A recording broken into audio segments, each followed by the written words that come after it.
Di, plano na kami kasi ang plano namin, exit. Pa-exit na kami. So ngayon, inisip na namin kaagad, sigurado ito, mapalaban talaga tayo nito. Ang plastaran nito, ambus talaga. Nag-isip-isip na kami. So ngayon, yung team ko ngayon, yung section namin yung leading. Ngayon, yung team ko ang leading. Sabi ko kay Sir, sabi na, Sir, huwag tayong magdaan ng daanan, huwag tayong magdaan ng kalsada. Kasi kung dadaan tayo ng kalsada, delikado, Sir. Kasi alam na ng kalaban na nandito tayo, alam na ng kalaban yung nangyari. Kaya galit na yan sila. Ngayon, kung magdaan tayo ng kalsada, sigurado, ambusin talaga tayo. Sabi naman ng PL namin, sige, hindi tayo magdaan ng kalsada. Di move na kami. Ngayon, di move na kami. Tinitingnan ko, sabi ko sa lead scout, huwag kang pupunta dyan. Huwag kang pakanan. Dito tayo, pakaliwa. Sabi ko, huwag na natin akyatin yung mga high ground na yan kasi mahirapan tayo dyan. Dito tayo sa baba. Pag ganito, pero hindi tayo magdaan ng kalsada. Doon kami. Sa may creek. Creek, ganyan. Akyat konti, balik. Tapos gano'n na naman. Pagdating ng alauna, bigla kami pinahult. Halt mo na. Bakit? Harboring daw, harboring. Anong harboring? Alauna pala mag-harboring na. Oo, basta mag-harboring yun sabi. Di, harboring. Basta duyan. Di, plami kayo mo duyan. Puta, nagtaka kami nga. Uy, saan kayo? Bakit nag-move kayo? Mag-move mo daw. Ay, puta nga gago. Paglabiso ko ng galit ng ano namin, Plato Sergeant. Sabi niyo mag-harboring, tapos nag-move. Kasi kami na lang mag-leading. Grabing karapapahan namin sa ano, paghiligpit, lapad, uniforme, kumbat. Kami na yung section namin ang naulahin na. O kami na parang naging field scout na. Tapos nauna na yung mga estudyante. Sus, kalsada. Doon na dumaan sa kalsada kasi ang sabi ni Sir, kalsadahin na natin yan, Bok. Marami naman tayo. Sabi gano'n. Siguro, sobra ano kami. Nasa mga 150 kami lahat. 100 plus? Oo, 150. Sundan na yung kalsada. Sabi ko, putang ina, alerto kayo ha. Sigurado talaga ito. Iba yung pakiramdam ko. Sabi ko, sigurado ito. Sabi ko, ganyan. Basta, alerto lang. Kaya tayo yung pinaka-last na team. Di, move na kami. So, maya tumawag na yung leading. Sir, meron na kaming na-recover na 2 landmines. Dito na ilagay sa gilid ng putol na palakata. Sabi naman ng isa, yung uwan ng estudyante, i-recover nyo. Wala makayang tao, wala. Wire lang, sir. Wire lang yung nandun, papunta sa high ground, pero walang tao. Ngayon, 2. So, kalalaki. Parang kaldero. 2 piraso. Di, nirecover ng estudyante. Puta sa isip-isip ko, ito na. May sinyalis na talaga. Sigurado talaga ito. Di, nirecover na. Tuloy pa rin. Move pa rin. Banti. Ngayon, siyempre, yung estudyante, ilang section yun nila, ang dami nila. Tapos kami, section kapatid, 3 section kami. O lagi, 3 section nga kami. Kami yung pinakalas. Di, lakad. Pagdating na siguro ng mga alas 3, merong, ano ba yun, laging, yung kargahan ng mga truso. May laging dun. Di, pinara ng mga estudyante. Tapos pinabalik. Nung nakaharap na pabalik na yung laging, hinuhold mo na. Huwag ka munang umalis. Ngayon, dumaan na lahat, estudyante. Pagdaan nung sa amin na, sa company, kinarga yung mga backpack. Kinarga nila. Di, move na. Yung laging, sama. Tapos nandun yung mga tropa, ganyan. Laging ganyan.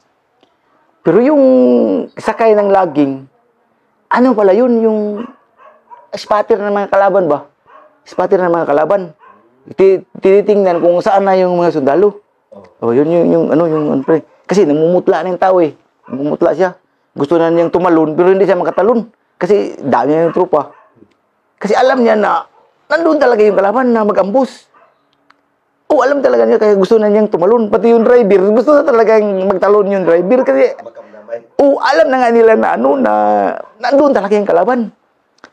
Sige, lakad pa rin. Ngayon, tumawag na naman. Mayroong motor na habal-habal. May dalang isang balding pansit. Tapos isang sakong puso. Nahuli ba? Ano yan? Puso, sir. Sino yung kakain yan? ihatid doon nila doon, sir. Mayroon doon silang paghatiran na ano. Puta, yun pala yun. Yun yung pagkain ng kalaban na nagkandak ambus. Pero nahuli na. Nahuli na siya. Puta, ang dami, isang sakong puso. Yung puso talaga. Tapos isang balding pansit. Ang dami, kasarap pa naman na pagkapansit. Tipsi, pinabalik. Balik ka doon. Huwag kang magtuloy. Di, pinabalik. Diretso yung estudyante. Yung pala yung, yung kalaban, pinalagpas lang pala nila yung estudyante ba?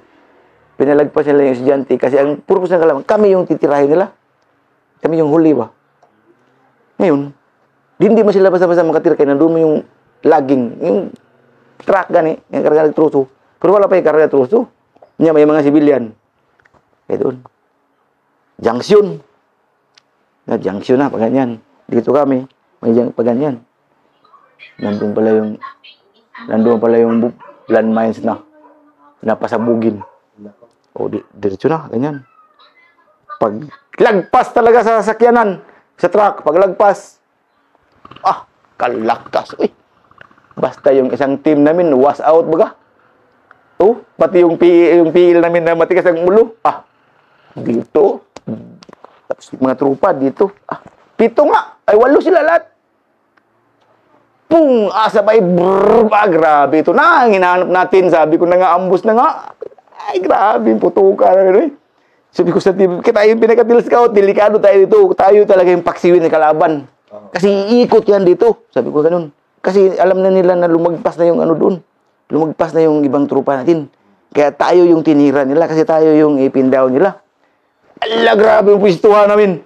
Sige, dito, harapin natin yung likod. Hayaan mo yung putok-putok dyan. Dito tayo. Kasi mag-maneuver talaga yan. Sigurado mo. Maneuver yan sila. Huwag tayong magpuputok. Dintayin na din na maglapit. Sabi ko ganun. Kasi may high ground din sa likod na eh. Tago kami dun. Hindi ka talaga kami nagpaputok. Tapos yung kabila, wala na, hindi nakapaputok na. Pindown na yung pito eh. Tapos yung estudyante, bumalik. Bumalik yung estudyante. Sila yun ang mga nagmaneuver. Takbuhan yung mga kalaban. Yung mga nag-ambo sa amin, sila pa yung tumakbo. 40 kalaban yung nag-ambus. 40. Kayo, dami. Kami dami. Takbuhan nga sila. Sila Master Tarok yung nag-grass up doon sa yung isang seksyon namin na hindi na, yung lumagpas na isang seksyon, yung hindi na nga wounded. Sila yung umakyat sa high ground. Niras up nila. Takbo yung kalaban. Hindi kami, doon, nag-security kasi ang kalaban, kung hindi nagmaneuver yung trupa, kami talaga yung paluin ng kalaban kasi kami nga yung pinakahuli. Kaya hindi kami nagpaputok. Hinintay lang namin na may maglabas ba. Wala man. Hanggang sa nagtakbuhan sila. Sabi na, sige, ipurso. Ipurso natin. Kailangan maka-exit. Grabing takbuhan namin eh. Kahit saan kami punta, andun may lahat ng high ground, may kalaban. Sige, pang-snipe yung kalaban. Takbo pa rin kami sa kalsada. Sisakayan, butang na, isang dangkal na lang yung bala na magdaan. Takmula! Tira! Kung kita high ground. Pag high ground, bulong fire. Hanggang sa makadaan, by bounce. Takbo, tawid sa tulay, by bounce na naman. Kasi yung kalaban, habul-habulin nga kami ng kalaban. Bulbuling kami ng kalaban. Pero yung landmines, wala pang manamatay. Wala, mga wounded lang lahat. Mga wounded ba? Mga wounded. Doon yung kinarga namin sa lagging. Yung mga wounded, karga sa lagging. Sige, karga, tapos withdraw. Sibat. Tapos, hanggang sa naka-exit kami sa kilometer 17. Hold kami doon sa may kilometer 17 kasi mayroong malaking barangay. May malaking barangay na doon. Tapos yung DRC pala, hindi rin sila makapenetrate sa amin kasi mayroon ding nagkanak-ambush na kalaban. Hindi nila alam kung saan banda doon. Basta inabangan sila kaya kung magpasok sila, ambusin din yung kalaban.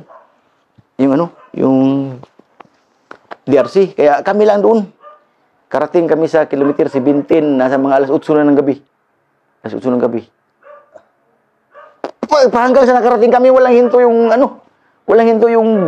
putukan. Kasi habol-habol sa kalaban sa amin.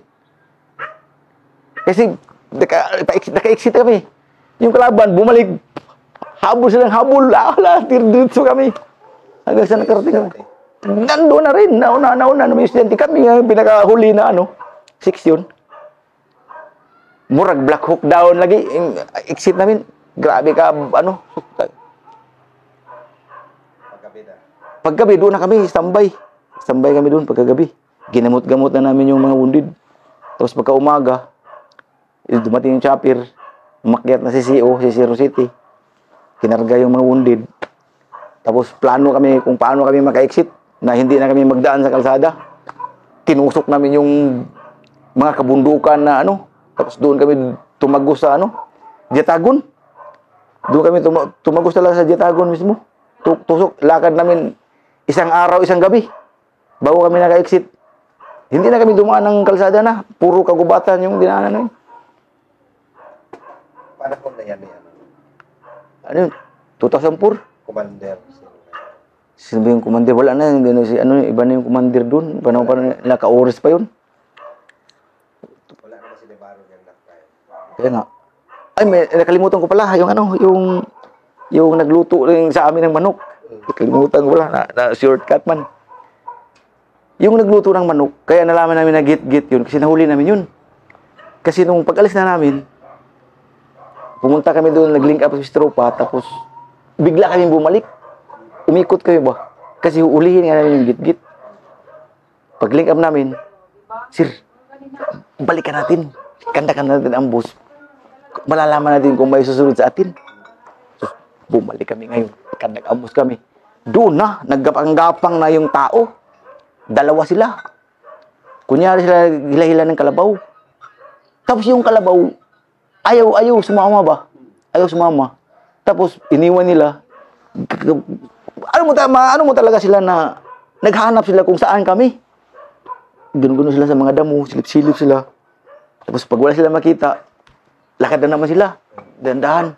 Tapos silip na naman silang ganyan. Tinitingnan lang talaga namin sila. Nandun kami sa high ground. Kalsada sa baba. Dito kami sa taas. Tingnan nyo. Oo. Kalaban yan. Git-git talaga yan. Yan yung git-git. Ngayon, nung nakita na nila yung trupa, nag-stand sila doon. Tinitingnan nila yung anong ginagawa ng trupa. Bigla kami ngayon bumaba. Anong ginawa nyo dyan? Bakit nagtago-tago kayo dyan? Ay, sir, nag-ano kami ng kalabaw, sir. Putang na yung kalabaw nyo. Ayaw nga sumama eh. Hindi sa inyo yung kalabaw. Sabi na, huli sila. Huli. Dala na namin, link up. So, ito, huli yan. Ano natin, investigahan yan, baka git-git yan. Ganun pa kami. Tapos sa kabila naman, nakahuli na naman sila. Bali, naging 5 sila lahat, 5. 5 yung nahuli namin, may bata. Tapos yung matanda, na may anak na maliit. Pero hindi na niya anak yun, kasi lulo na nga siya masyado eh. Pero nagtaka kami, bakit sa bahay niya, mayroong mga 3 months old na bata ba? Tapos kumplito ng mga gatas. Sabi, putang ina. Saan yung nanay nito, tay? Ay, wala yung nanay niyan, sir. Akong nag-alaga niyan. Anak mo yan? Oo. Paano ka nag-anak? Wala ka mga asawa? Sabi, hindi, sir. Umalis lang. Ay, hindi kami maniwala. Hindi mo anak yan. Inakyat namin yung sa taas niya. Putang ina, sako-sako yung mga dokumento doon sa kalaban. Kartulina ito na nakalagay, nakasulat doon na mga imperialismo, mga burokrata, ano ba? Yung pang-lecture nila. Doon, na-recover namin yung kadami. Sako-sako doon. Ito, anak ng rebelde yan. Kaya ikaw, tay, rebelde ka rin. Kasi anak ng rebelde yan, no? Kadami-daming mga, yung mga pang-lecture nyo. Mga libro ng rebelde, ano yan? Kung di ka rebelde, masa ka. Sige, diyan ka, tambay ka dyan. Di, balianin sila lahat.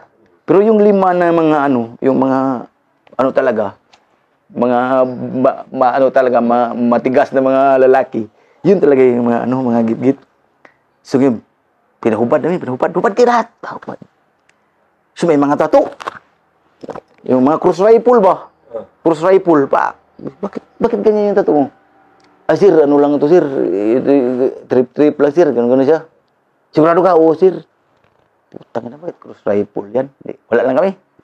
So, yung isa, yung nagkatay sa amin ng manok, na nagpakain sa amin ng kamuting kahoy, hubad siya na, sir, ako man yung nag-ano sa inyo, sir. Oo nga, kilala nga ka na namin. Kilala ka namin. Ikaw yung nagpakain sa amin. Bakit nandito ka? Sir, nag-ano ko ng kalabaw. Wala nga, hindi mga kalabaw yun eh. Sige lang, relax ka lang dyan, kalma ka lang. Di, kinuha namin yung mga damit.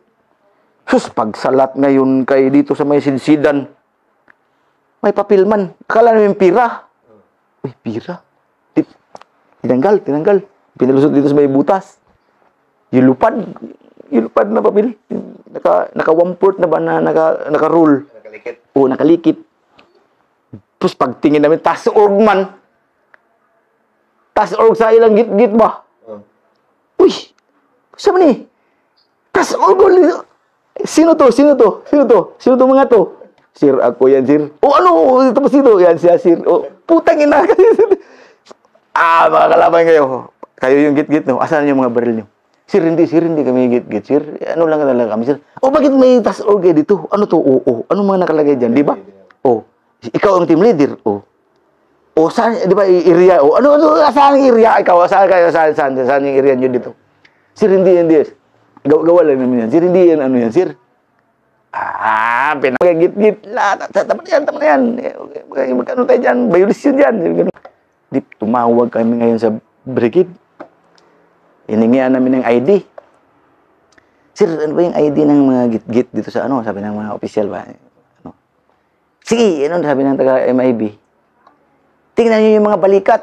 Kung meron bang mga tattoo yan na mga cross rifle. Sir, positive. Mga cross rifle yung tattoo. Yan na yung mga git-git. Sige, ibaba nyo yan. Yan na yung mga git-git. Kasi yan yung ano sa ID talaga na may mga cross rifle ba. Inipo sila lahat. Kinarga sa helicopter. Dala yun. Oo, karga doon. Bahala ng sisistensya sa inyo kung anong sisistensya nyo doon sa baba. Basta dito sa amin. Buhay kayo. Doon, karga kayo, Japir. Huli yung ano nila, yung mga git-git nila. Huli. Pagdating doon sa baba, bahala na sila doon kung anong ginawa nila doon. Basta kay kami, wala kaming kasalanan doon. Kaya yun yung nahuli namin yung git-git, pati yung ano yung nagkatay sa amin ng manok, nagpakain sa amin. Yun pala, kalaban pala yung animal na yun kasi nagtaka kami doon eh. Utang ina ito, bakit yung tao na ito? Kaliksi naman. Tapos talagang masipag siya kung ano-anong ginagawa niya sa amin. Pakain, ganyan. Pero yun pala siya, pala yung kalaban. Oo, siya pala yung may-ari ng ICOM na napulot namin. Siya pala yung nag-snipe doon sa mga estudyante. At saka yung kay Sir Yandog, ng pinakaunang apak namin. Yung pala yun. Kaya pala yun, nahiwagaan kami nung una na gusto nyo gira, sir. Punta kayong andap. Yung pala yung playground ng kalaban, yung lugar na yun. Grabe pala yun. Oo, yung andap na yun. First time na nakapasok yung sundalo doon. Yung ranger. Lahat ng sundalo ng mga IB doon, hindi pa nakapunta. Kaya tayo lang yung ranger lang yung nakapasok doon. Yung sa lugar na yun. Kaya na-recover yung kuiba nila na kalaki. Basta Basa yun. Oo, si Basa yung nakatuklas doon. Buya. Oo, yung Basa ba na yung in-interview nung ano ha? Oo, yun siya. Siya yung lead scout doon eh. Siya yung lead scout sa section nila. Discover niya yung kuiba. Yung pinaka-arsenal ng kalaban. Oo, yun yung ano niya. Kaya yung panahon na yun, na ano yung kalaban. Na, ano na sila ba kasi na-recover nga yung ano nila eh. Yung ano nila yung arsenal kumbaga nila. Medyo naglaylo sila. Oo, naglaylo. Yun yung ano na yung andap. Kaya pala nung pumasok kami doon, sa andap kayo, sir, punta. Lahat ng tao tanungin, andap, sir. Puta yung pala, animal na andap na yun. Puta, regalong pala, kadami yung kalaban doon. Oh, sa lugar na yun. Tangin ang lugar na yan. Kaya sabi ko, putang ina, mag-ingat kayo sa kalaban to, kay predator ng kalaban. Biglang susulput, biglang mawala. Putang ina ngayon, kung malasin tayo yung silip niya ngayon, di impas ka. Perting pataya. Tangin na, kaya hindi ko makalimutan yung lugar na yun. Sitio Magkahunaw. Tangin na, kilometer 35. Landmines pala kayo dyan. Ambus na landmines nga. Pero hindi ka naman doon. Wala. Hindi kami na malayo na kami. Kasi kami yung pinakatirik. Kaya kung hindi kami pinalitan, pero hindi rin kami malandmines kasi ayaw ko talagang dumaan ng kalsada. Doon talaga ako, magtusok-tusok talaga ako doon sa kagubatan. Ayaw ko talaga doon kasi iba yung pakiramdam ko na eh. Kasi bulyaso na nga lahat eh. Siyempre, sa ganun kadami yung kalaban doon, ambusin ka talaga nila. Ngayon kung magdaan-daan ka pa ng kalsada, di, patay ka. Tingnan mo kung anong nangyari. Sila Alpon, si Sabidra, si Pakon, si Abon, basta patpito nga, walo sila lahat. Pero hindi naman ano. Hindi, mga dito lang. Mga undid, sus, kawawa yung trupa. Kaya grabing inis ko doon kay Sir Abidra eh. Tayo matigas kasi yung ulo ng opisyal na to. Ayaw makinig na huwag tayo magdaan ng kalsada, daan pa rin. O di, sa pool tuloy. Kaya yun yung ano sa Andap, yung lugar na yun, Andap. Kwentong anak. Kaya tayo pa yung pinakauna doon, kahit yung mga 58 IB, ano mga IB pa yun nandun, hindi pa talaga sila nakapasok doon. Kaya yung ranger lang, kaya yung mga tao doon, kaya pala pagtanungin mo, sabihan ka na, kung gusto kang gira, sir, doon ka sa Andap. Yun pala yung lahat ng sinasabi nila. Kaya sabi ko po tayo na may waga itong lugar na to. Kaya siguro mag-ingat tayo dito sa lugar na to. Pagpasok natin doon, mag-ingat tayo kasi nakailang araw tayong puro Andap lahat. Grabe kalayo. Oo. Pero kadamakin mo 2 dangkal. Layo. Tapos, ano naman? Sunod na naman ang kwentro namin.